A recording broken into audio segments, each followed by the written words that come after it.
Hello, ladies and gentlemen, and welcome again to Syriana Analysis. I'm your host, Kevork Almassian. Thank you very much for tuning in to today's live streaming. I appreciate you all, guys, and I hope that you liked yesterday's video chat with Whitney Webb. We spoke about a variety of issues. If you haven't, you shouldn't miss that episode. It was one of the chats that I had that I will always remember because she is a very smart and well-versed and also knowledgeable person. And she has done her own research about government corruptions, political corruption, media censorship, Epstein's case, of course, also Elon Musk's projects and so many other issues. And as I promised you, in 2024, I'm going to expand the scope of the issues that we're going to discuss on Syriana Analysis. And particularly, I appreciate Whitney Webb for coming to my show. And I will tell you my opinion about it very, very honestly, because my channel has around 55,000 subscribers. And in the world of these content creators, especially in the political field and podcasters, etc., they always check how many subscribers you have if they are very famous. And Whitney Webb is famous. She was on major podcasts in the past few months, like PBD, for example, and she received big exposure. So I really appreciate that she came to my show. It was a service for my channel.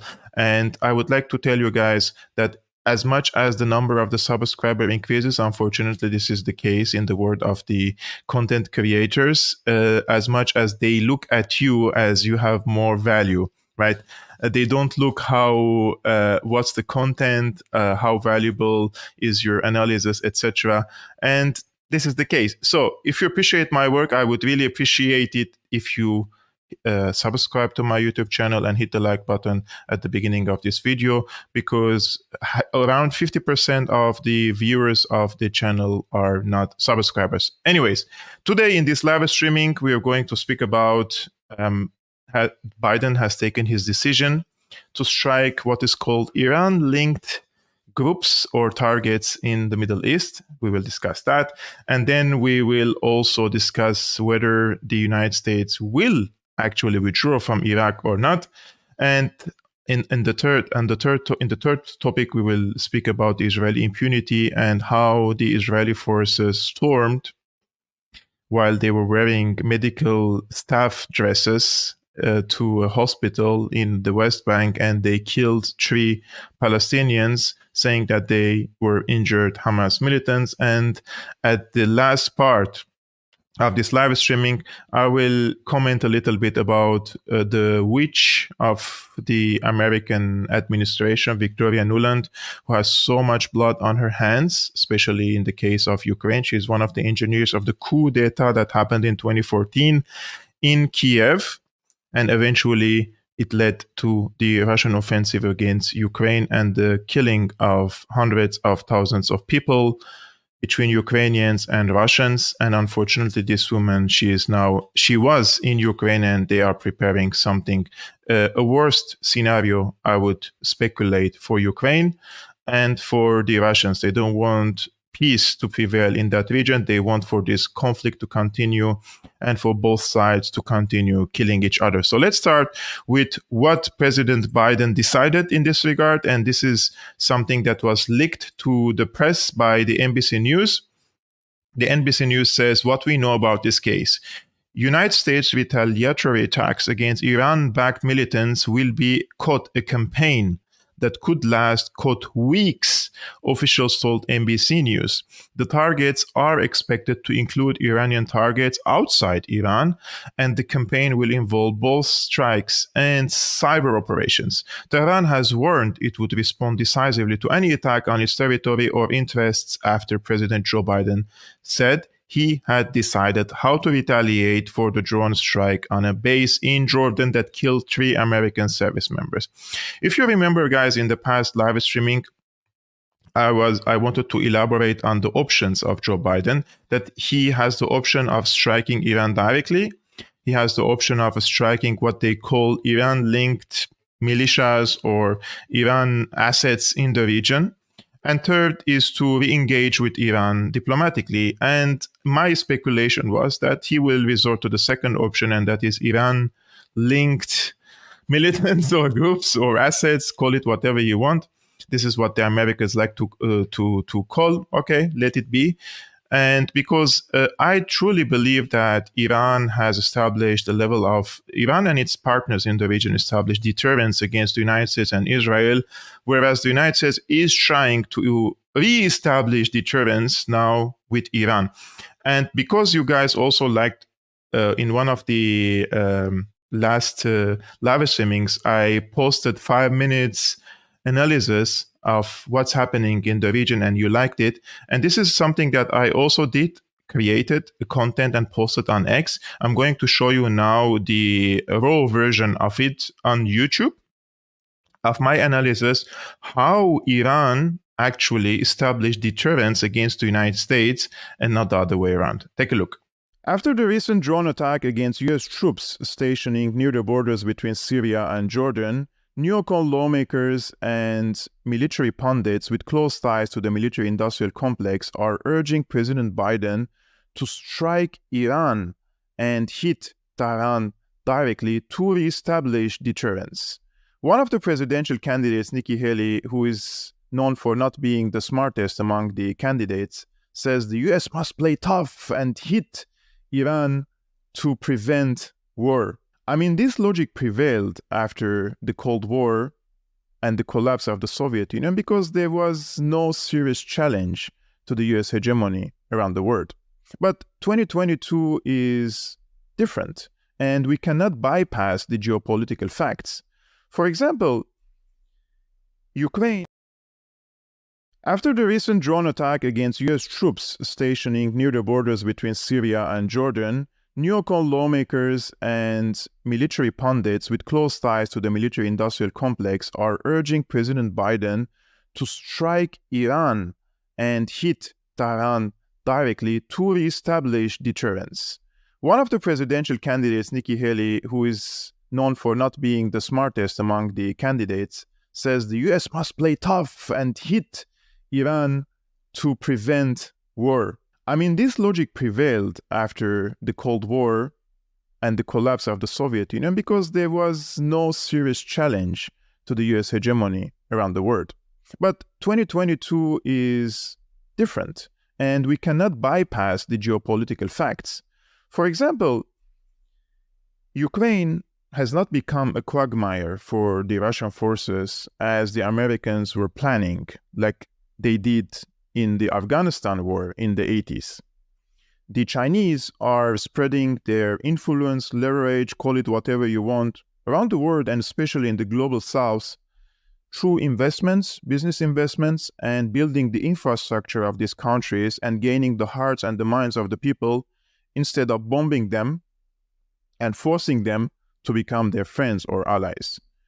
The US lost its regime change war in Syria, for example, which started in 2011 and lasted till 2017, and now they are speaking about withdrawing their troops from Syria and Iraq. What combines these, for example, major geopolitical events is that Iran has benefited from each and every one of them and reached a level of military strength that emboldened the partners of Tehran in the region. Take Ansarullah, for example.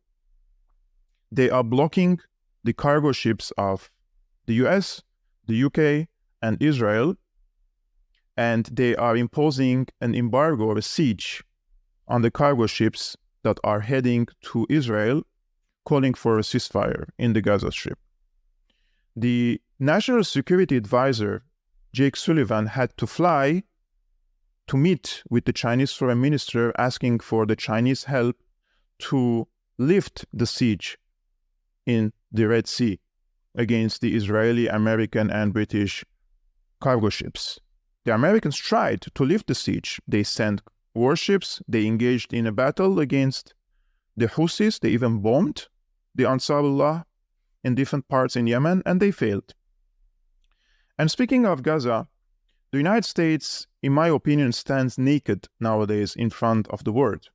Because as a superpower, the United States' role is to police the world and try to end wars, mediate, activate diplomacy, and not to flare the fires, for example, in the region nowadays in the Middle East.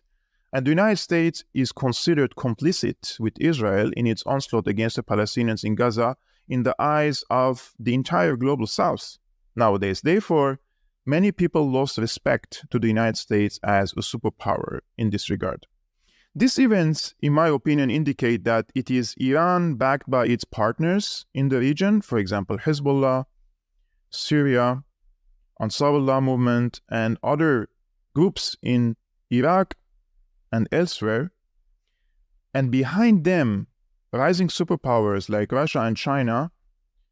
Due to this, it's Iran that is establishing deterrence with the Americans in the region. Whether you like the Iranians or not, this is a different issue. But if these events happened in 2-3 decades ago, you would see different calculations by the Americans. But now the Americans should make many calculations, because if they hit Iran directly, it will trigger huge retaliation against the American troops in the region, who are sitting like ducks, their businesses, their assets, their partners in the region. And it will also be considered an attack against the interests of China and Russia. These two countries have invited Iran to the BRICS, to the Shanghai Cooperation Organization, for example. Russia is trying to strike a pact with the Iranians.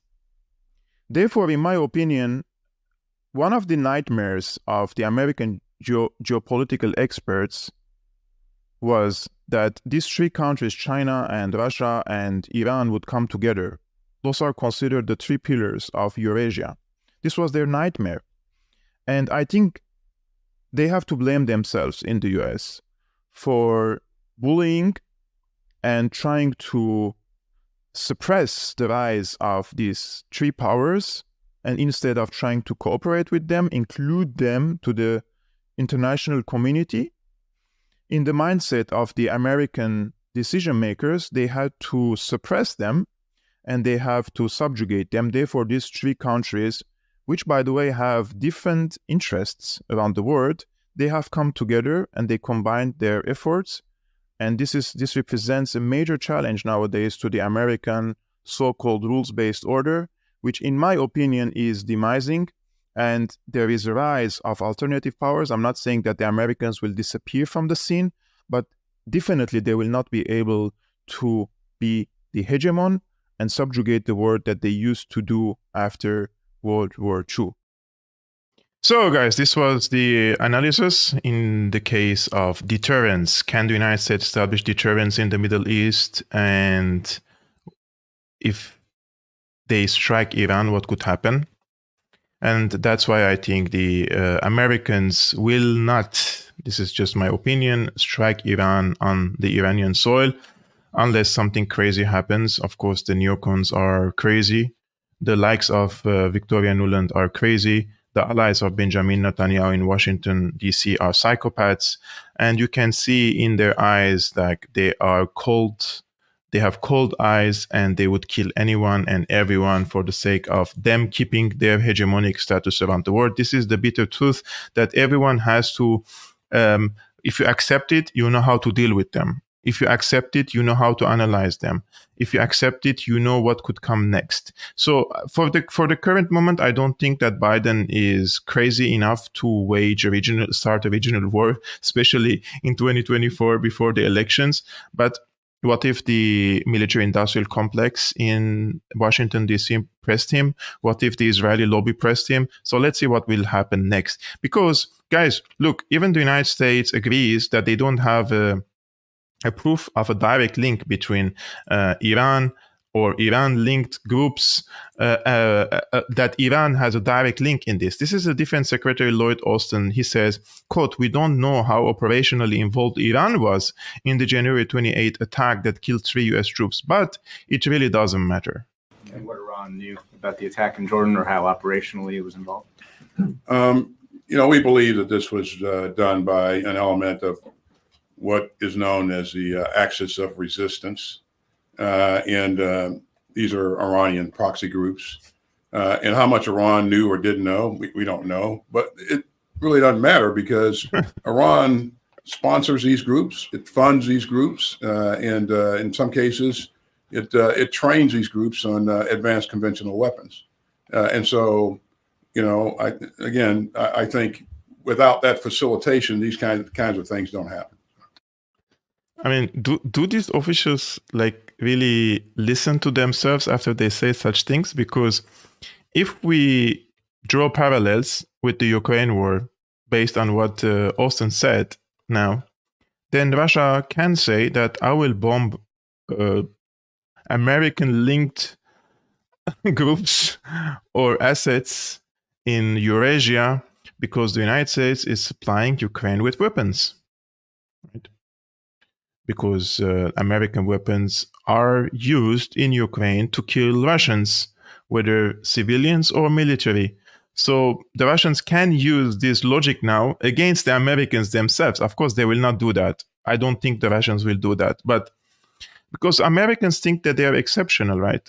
And I'm not talking about ordinary people. It's like the American decision makers, planners, the lobbyists, the industrialists, the military industrial complex, the bankers, the oligarchs, those people think they are exceptional. Like there is an American exceptionism. So they can do what others cannot and should not and shall not. And if they do, they will be punished. And this is what is called rules-based order nowadays, right? And today I was watching a video of, this is a very good video, by the way. He's John Lander. He's Australia's former ambassador to Iran and deputy ambassador to China, explaining what the rules-based order actually is. In his own words, it's a set of ever-varying, constantly vacillating rules devised by the United States for the benefit of the United States and its Western allies. He points out that one of the most difficult things about the rules-based order is finding out what the rules are. Take a look, guys. The rules-based order. Yeah, what's the difference? The rules-based order is a set of ever-varying and constantly vacillating rules devised by the United States for the benefit of the United States and its Western allies.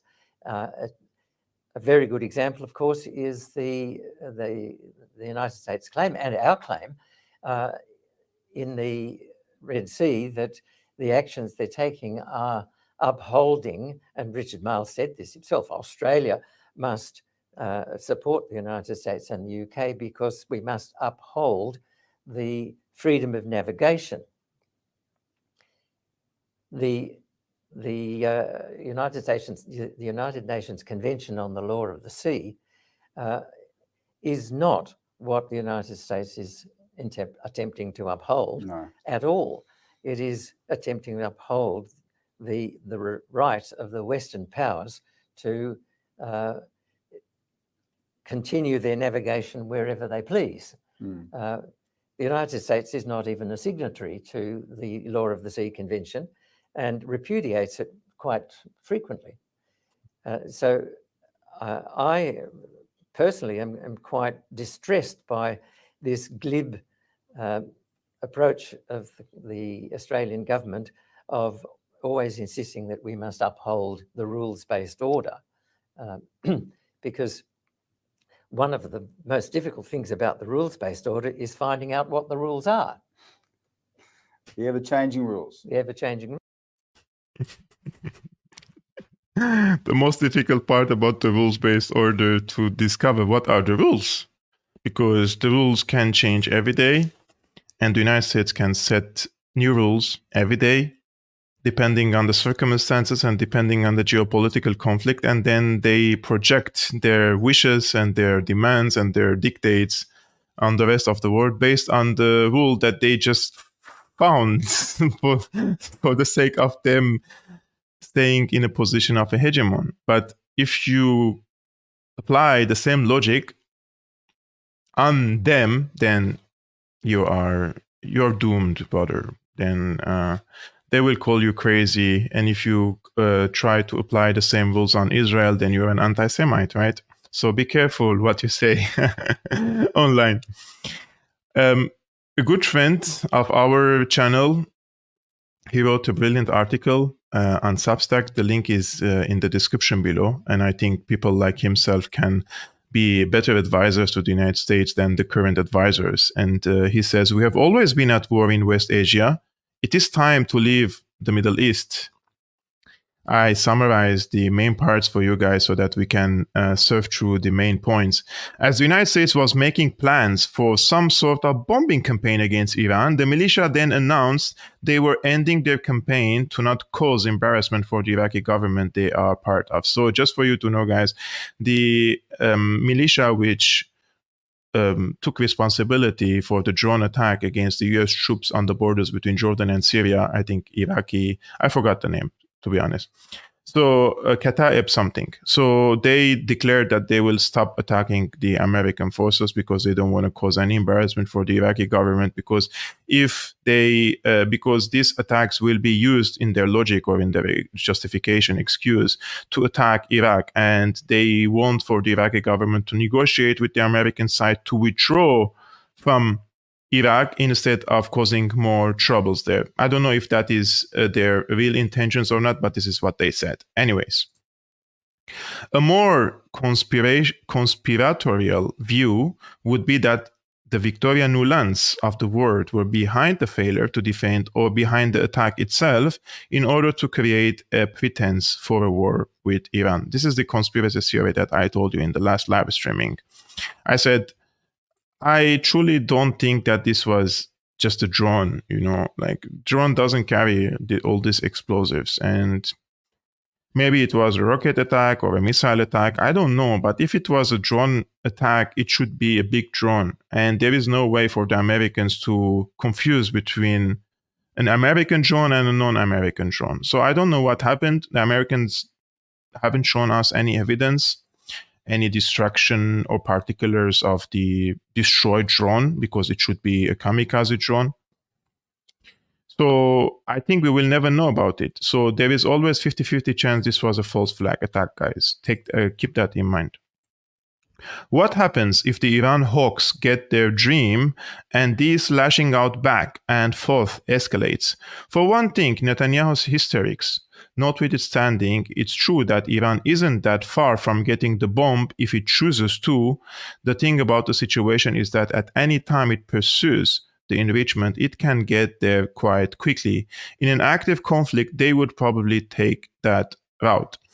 More importantly, the 45,000 sons and daughters of our nation across the region are all within easy range of both Iran's missiles and the myriad of militant groups with unknown weapons, locations, and capabilities. So I think this is an option Iran could take if they were targeted harshly, or if there was a threat on their existence or the existence of the political establishment there, they would take that path.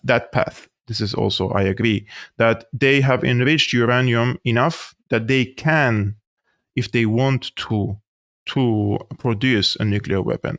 And this is something also the Americans can only blame themselves, because the Iranians agreed to decrease the levels of the uranium enrichment in the Iran nuclear deal, but then Trump canceled the deal because Netanyahu pressed him, because Netanyahu wanted for Iran to be a threat to Israel so that he keeps his people in constant fear, and also he justifies his actions and policies in the region. I mean, if there is no threat, existential threat against Israel by any power in the region, then how can Israel justify its policies, aggressive policies, its onslaught against the Palestinians, its declared ethnic cleansing that they say they're going to do against the Palestinians, right? But if there is constant fear and constant anxiety that Netanyahu can spread among his own people, that the Arabs and the Iranians are coming to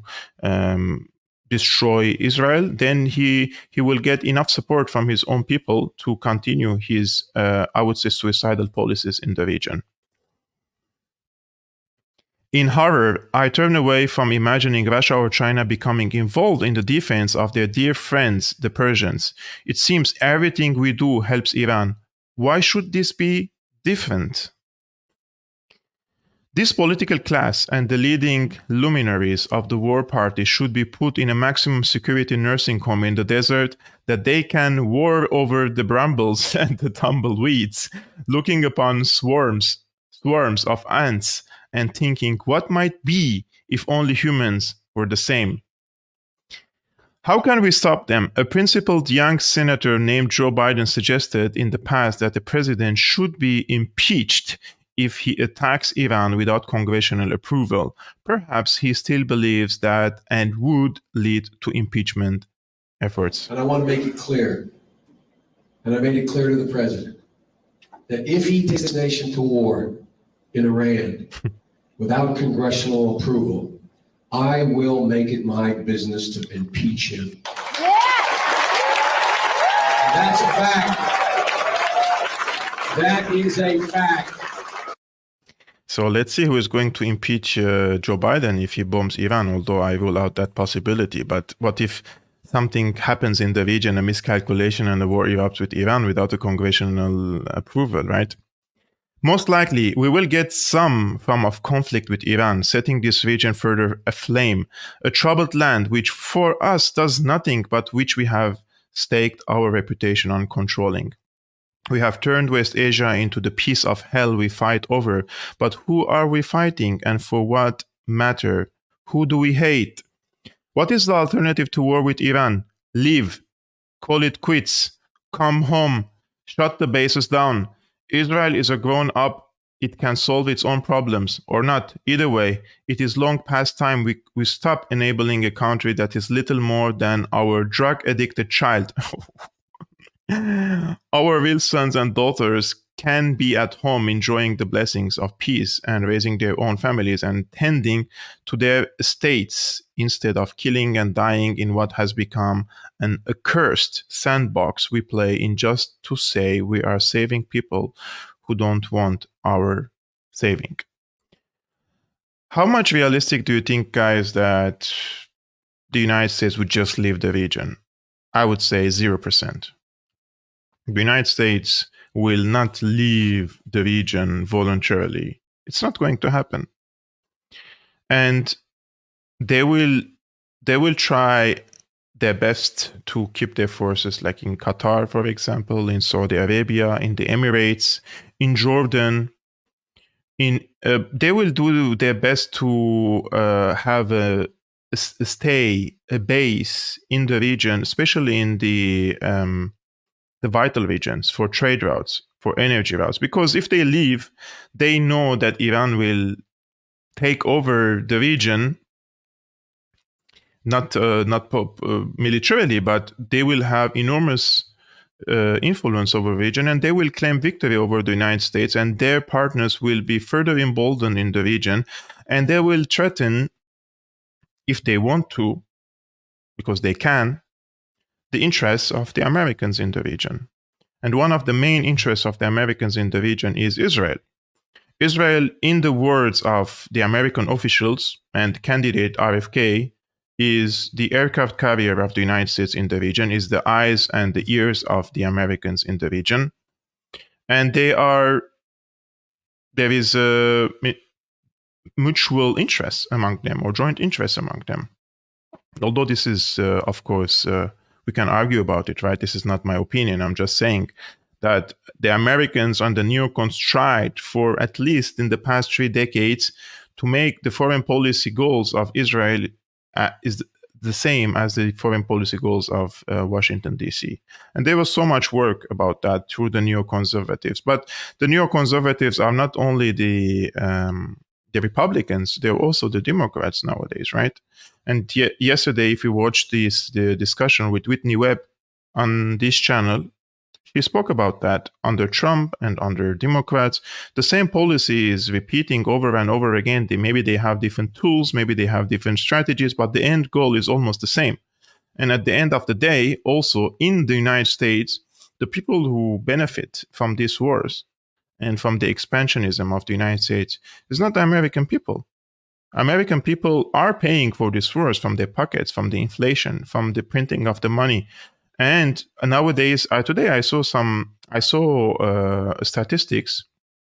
I think I don't know on whose Twitter account was, but I saw a statistic that the percentage of the millennials in the United States who own their own home or apartment, like they could purchase it, right?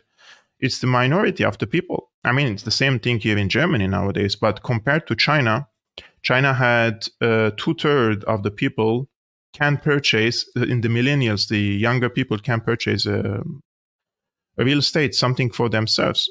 Who can nowadays, like I live in Berlin, guys. If you want to buy an apartment now, like let's say 2-room apartment in Berlin, for me and for my wife, and if I want to have children in the future, how much do you think I would pay in Berlin, right? 400,000, 500,000, 600,000. It's like the prices are crazy high, right? Nobody can buy, because you will commit yourself for 20 to 30 years with the bank, and then if you lose your job and if you're bankrupt and the bank comes and takes over it, it's a really, I would say, it's very difficult times, tough times for the millennials and for the younger people like ourselves, like myself and like yourself, guys. So let's see how this will end. And we're trying to make change, like seriously, like this is, I mean, my channel is not like gets millions of views, but we're trying to make a change. We're trying to encourage people. The other day I received a really nice DM on Instagram from a German friend, a guy who lives here in Germany. And he was like appreciating my work and telling me that you were an eye opener for me, and you encouraged me to become like more brave and speak up for the Palestinian people, and what the Israelis are doing is horrendous, etc., etc. So do not underestimate the power of words. Even if you wake up one person or encourage one person, I mean, I'm encouraged by other people, right? Some people, sometimes I go to Twitter, and when I see a post of them, how they're analyzing, how they're writing eloquently, or even in their private lives, how successful they are, this encourages you. So don't underestimate the power of words, guys. And so speaking about words and the channel, so we are around 300 people watching this live streaming right now. I would really appreciate it, guys, if you hit the like button. It really helps me to navigate through the algorithm of YouTube, and also helps this channel grow, which is very important for me. So will the Americans withdraw from Iraq? A question that nobody knows the answers, but this is an article in the National Interest published by Adnan Nasser. He says, so much has been reported on what the United States aims to do in the recent collision of interest between itself and Iraq. Washington's approval in the region is at an all-time low as it continues to provide Israel with military support in its war against Hamas in the Gaza Strip, drawing outrage from much of the world.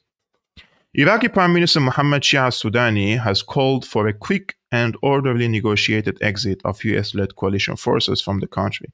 According to Sudani, the presence of the remaining 2,500 troops is proving to be more trouble than they are worth. He fears their continued placement in Iraq as destabilizing due to American support for Israel's military siege of Gaza. It is inconceivable to suggest that Washington would withdraw at this time after its forces came under fire and sustained casualties, especially in the context of the war in Gaza. Israel and other American partners may feel more vulnerable. Tehran's leaders can utilize an American withdrawal to acquire a stronger image in front of its followers. Iran's long-term objective in any case is to evict the United States from the region. Middle East scholar and Professor Joshua Landes of the University of Oklahoma shared his views on the prospect of an American withdrawal and how Washington may want to consider other options. Landes said the Biden administration will try to remain in Iraq with minor alterations to its agreement with the government. Biden will not want to withdraw, certainly not before elections in November. By the way, Professor Joshua Landes follows me on Twitter, and I have his email. And I have hosted him, I think 1.5 years ago or 2 years ago on Syriana Analysis. Do you like me to host him again, guys, to speak about the American presence in the region, in Iraq, in Syria, and in the Gulf countries? Because he's an expert on this issue. Let me know in the comments if you like me to send him an invite. So Landis also commented on how Tehran may react if the United States withdraws from Iraq. Iran would claim a U.S. withdrawal from Iraq as a major victory. Since the start of the Gaza war, Iran focused all its effort to drive the U.S. from Iraq. Iranian-backed strikes on U.S. bases have provoked Washington into assassinating leading Iraqi personalities. Will additional sanctions curb or deter Iran's behavior? Not likely. They will only serve as a tool of annoyance rather than affect any practical repercussions. The most tangible of outcomes will come from Biden's move to either keep, withdraw, or downsize American forces from Iraq and anywhere else in the Middle East. Tehran is watching and seeing if time is on its side. In your perspective, guys, do you think that the Americans will think or plan on withdrawal, let's say after the elections in November 2024, or this is just a electoral game that the Democrats and the Biden administration are playing with the American public, and in order to present a case against Donald Trump that they also would withdraw from the region and they're not a war party? Or do you think that they have their forces are coming under real threat at the current moment, so they want to withdraw because their forces are like a sitting ducks, especially in a place like Iraq has become very dangerous, where Iran has enormous influence and has so many allies and partners there that they are capable of inflicting heavy damage to the American presence in Iraq. Now, we're going to move, guys, to the Israeli case. I don't know if you watched this video. I cannot show it, unfortunately, on YouTube because then I got demonetized. Like, past few live streamings, I do live streaming and then they demonetize the video. They play advertisements, but they don't give me any revenue from it. It's like, what is this? Because you speak about something sensitive, right? So I'm not going to show you the video, but there were Israeli commandos or Israeli forces. They were disguised in a nursing uniform and they stormed into a hospital and they assassinated 3 injured militants. One of them was on a coma. Like they were injured, right? And they went inside the hospital and they killed them. So the spokesperson for State Department spokesperson was asked about this case, right? And see how brutal are they, like in their justifications. And he was asked if an Israeli operation where forces were disguised and entered a West Bank hospital to carry out killings, executions, is the appropriate conduct for a state spokesperson Miller said. We think it is appropriate that they have the ability to bring members of Hamas to justice. Israel has the right to carry out anti-terrorism operations, to bring members of Hamas to justice. But as I said, we want them to be carried out in full compliance with international humanitarian law. I'm asking you, is this a conduct befitting a state that controls every single person in that whole territory? We think it is appropriate that they have the ability to bring members of Hamas to justice. But as I said, it needs to be done in compliance with international humanitarian law. Let me ask you on the UNRWA. Israel has the right. It has to be done in accordance with or with compliance with the international humanitarian law. In what international humanitarian law does Israel gives Israel the right to go like they dress up like nurses and doctors and go inside the hospital and assassinate people on injured Palestinians in their bed on the bed. One of them was on a coma, whether they're Hamas or not. I mean, remember what did Israel do with Al-Qaeda fighters when they were injured on the borders between Syria and the occupied Golan Heights between 2013 and 2017? Do you remember when Al-Qaeda occupied the border between Syria and the occupied Golan Heights? And when they were injured by the Syrian forces or the Russian forces, they used to take them to the Golan Heights field hospitals, even visited by Benjamin Netanyahu, shaking hands with them, and they used to give them medical treatment. And now they're going to hospitals to assassinate people and post it online. Like my issue is that they're posting proudly online, and they are being proud about it and saying that those 3 militants, they were injured militants who one of them was on a coma. the Israeli propagandists claim that they were planning another October 7 attacks, right? I hope the ICJ is taking notes of what the Israelis are doing, not only in the Gaza Strip, but also in the West Bank. One of the videos that I watched recently of Professor John Mearsheimer about this particular case, he said the Israelis don't pay any attention to the rules of war and think they can do anything they want and get away with it because the US will protect them. They seem to take a certain joy in inflicting punishment, cruelty on the Palestinians. Have you ever heard or read about in your studying of modern warfare of soldiers or intelligence agents, males dressing as females, dressing as healthcare workers, going into a hospital and shooting in the head 3 patients who were being ministered to by healthcare workers in the hospital? I've never heard of an instance of that, and I'm not surprised that the Israelis did it. I think the Israelis don't pay any attention, any serious attention to the rules of war. And they think they can do pretty much anything they want and get away with it because the United States will protect them. And I also think that, one of the things I find most disturbing about watching what's happening in Gaza is it's not just simply the killing. That's categorically depressing, don't misunderstand me. But it's also just the cruelty that's involved here. The Israelis seem to take a certain joy in inflicting punishment, inflicting cruelty on the Palestinians. And it's just horrible what's going on. And this is just another instance of them just not caring at all about the basic rules of the game and doing whatever they think is necessary, and oftentimes doing it in a very cruel and evil way. Those are harsh words, man, by John Mearsheimer, really. Like people with sane people in the United States, people who know the nature of the Israeli government or the Israeli IDF or the Mossad or how they operate in such circumstances, they are telling the truth about this case, right? And to be honest with you, I followed many wars. I opened my eyes and I was witnessing wars in the region anyways, but I haven't seen at all, not even once, that an enemy army is disguised in nursing clothes and goes to an enemy hospital to assassinate soldiers, militants, resistance, anything, right? On the bed, like in a coma, injured. I have never seen anything like that. I have never heard any report like this before.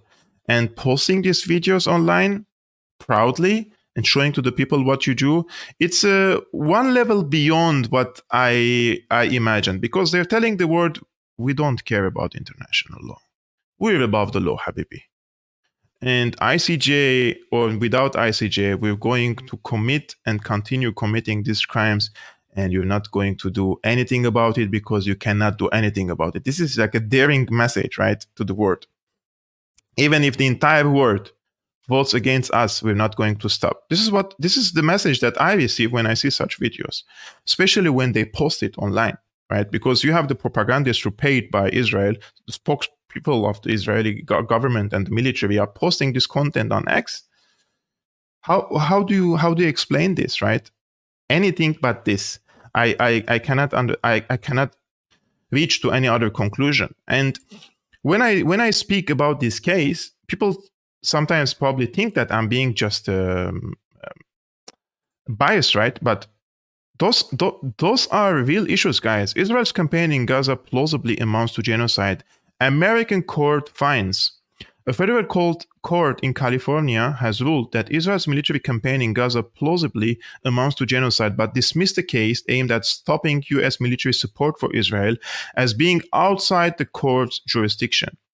In a case brought by Palestinian human rights groups and individuals, Palestinians Against. So this is a case was brought by human rights groups and individual Palestinians against President Joe Biden, Antony Blinken, the Secretary of State, and Lloyd Austin, the Defense Secretary, to try to take them to court because of their support to the genocide in Gaza. and the court found that there is a plausible amount of there is a plausibility for genocide in the Gaza Strip. But they said this is not not in my jurisdiction. I cannot do anything about it against the U.S. officials, because the judge claimed that his decision that the matter lay outside the jurisdiction of his court because the Palestinian groups were asking it to interfere with U.S. foreign policy. So we're backing all these arguments, guys, with real evidence, right? And this is a quote from the United States. So I don't know if they will accuse it also of being an anti-Semite. And now the Biden administration has the audacity to invite Palestinians for a meeting with Antony Blinken. Palestinian American leaders declined invite from Secretary of State. Several members of the Palestinian American community refused to meet with Secretary of State Antony Blinken in Washington, D.C. Thursday to discuss the humanitarian situation in Gaza. After nearly 4 unbearable months of constant U.S.-enabled Israeli violence against our families, friends, and other innocent civilians in Gaza and throughout Palestine, we cannot imagine what Secretary Blinken could have to say or discuss with us. Read a published statement by a group of Palestinian leaders who were invited to the meeting. The rejection comes 1 week after Arab and Muslim community leaders declined to participate in a listening session with President Joe Biden's campaign in the Metro Detroit area last week. Arab, Muslim, and Palestinian communities across the country have been turning their backs to the Biden administration, citing frustrations with the U.S. strategy in Gaza. The White House has faced staunch criticism for its continued support of Israel's assault on Gaza, which has killed over 26,000 Palestinians. Angry voters have taken on to social media, signed petitions, and even launched an #Abandon Biden campaign in battleground states. When asked about the rising number of Arab Americans who pledged to not vote for Biden's re-election, the president dismissed those reports. He said, "We understand. Who cares about the Arab population?" said Biden, comparing himself to former president and current 2024 GOP front runner Donald Trump. You know, this is the problem with the Democrat and the Republican. Like, the Democrats claim that they're progressive and liberal, so they are like a multicultural and they want to accept refugees and embrace them and give them opportunities. And many people who want to come to the United States, some of them buy into this narrative, and others, they just get along with it because they want to stay in the United States, right? They don't want to vote for someone who is talking shit about them, like about the Arabic people or the Muslim people. But the truth of the matter is, they're two sides of the same coin. I mean, when I always said this, and I've been criticized heavily for that, I said, guys, for example, those who the newcomers to Germany, Syrian refugees who came to Germany and they started supporting the Green Party, the Social Democratic Party, or the CDU, for example. I'm like, what are you doing? Those, like, yeah, they say that they are for the refugees, but how about not creating a refugee crisis? I mean, those parties played directly or indirectly a role in creating a refugee crisis in Syria. Why would you support the creation of a refugee crisis at the first place, right? So I'm not going to support any political party in Germany or in the West in general, whether it's right, whether it's left, whether in the middle, unless this party says clearly that they are anti-war, unconditionally, right? I'm not going to use my personal benefits and personal interest of me liking to stay in a Western country, for example, or having an opportunity to stay here, whereas by a political party, by voting for a political party that is causing all this mayhem in Syria. Like, why would I vote for a party who accepts me as a refugee, as a migrant in his own country, but at the same time is choking and strangling 20 million Syrian people, including my family members, including friends, including colleagues, right? There is no reason, in my opinion, as a Syrian migrant in Germany to support any political party unless this political party clearly says they're against the war. And not only against the war in Syria, against the war in Palestine, in Gaza, against the war in Ukraine. So this is my principal position on it. And I don't see that anyone can make a big change in the German foreign policy. I mean, there are people who speak against war, but can they create a change? No, they're a minority, unfortunately, right? And all this, in my opinion, giving Israel this the status of exception, right, and accepting anything and everything and trying to protect Israel. Also, this is one of our colleagues is an Emirati, by the way. He says, if there are people in the Western establishment still wondering why they didn't get enough support for their cause in Ukraine from most of the world, all they can do to find answers is reflect on their behavior in Gaza and Palestine. In Ukraine, they went out of their way to implement all relevant international laws and beyond to support the Ukrainians. In Gaza and Palestine, they went out of their way to flout all relevant international laws to ignore the rights of innocent Palestinian civilians. How can the world take those who behave so hypocritically seriously? Israel's behavior since October 7 has exposed the hypocrisy of not only Israel, but also that of the collective West. I totally agree with him. And speaking of, because I mentioned that he's an Emirati, guys, if you remember in one of my recent live streamings and live interviews with Kamil Otrakci, he is an expert on Syria and he's my cousin.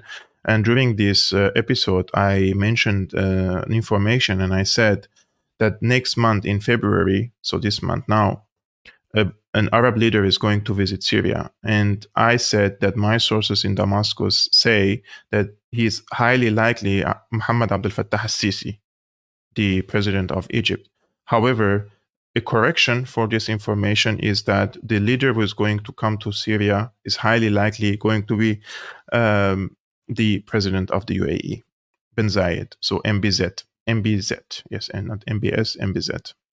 And it's an important visit, in my opinion, because Syrians need to open a window for investment by the rich Arab countries. I mean, Egypt is an influential country. It's a big country, but they don't have economic, let's say, they cannot invest in Syria, right? And Syria is in a dire situation. They need investments. They need financial support by the Emiratis and the Saudis. And they are not going to isolate themselves from the region. They have to have good relationship with the Arabic countries, and they have to have good relationship with the Iranians. And I think that's what the Syrians are working on. Lastly, guys, who is in Ukraine, or who was in Ukraine? This woman, Victoria Nuland. Victoria Nuland, this woman is a very dangerous woman. She was one of the engineers of the coup d'etat in Ukraine, which eventually led to the war in Ukraine and the killing of hundreds of thousands of people. Only if the Ukrainians know what role this woman is playing, they would spit on her and they would consider her persona non grata. And now from Ukraine, she vows for revenge against Putin. I have to say that I leave Kyiv tonight more encouraged about the unity and the resolve about 2024 and its absolute strategic importance for Ukraine. I also leave more confident that even as Ukraine strengthens its defenses, Mr. Putin's going to get some nice surprises on the battlefield, and that Ukraine will make some very strong success this year. Man, this woman is really evil, really seriously. A decade later, the midwife of Maidan, a humiliated and defeated Nuland, speaks from Kiev. Her accomplishments. Russia is stronger than ever since the breakup of the USSR, globally and nationally. Putin enjoys higher approval ratings and Russia is more unified than ever. Crimea is still Russia and Sevastopol is not triumphant new addition to the US global military empire. Nuland literally told the EU. Europe was forced to replace cheap Russian energy with expensive Russian energy, laundered through various middlemen. Entire industrial sectors have been gutted. 440,000 dead Ukrainians. So this is the accomplishments of this woman, guys. Yesterday, I posted a picture. Like I was looking for a picture of her. Man, like I found this picture. It's scary. Seriously, I'll just show you the picture quickly on my Twitter account. Like, look at this woman, man. And I said, do you need a specialist to see the evil in her eyes? Seriously, look at her.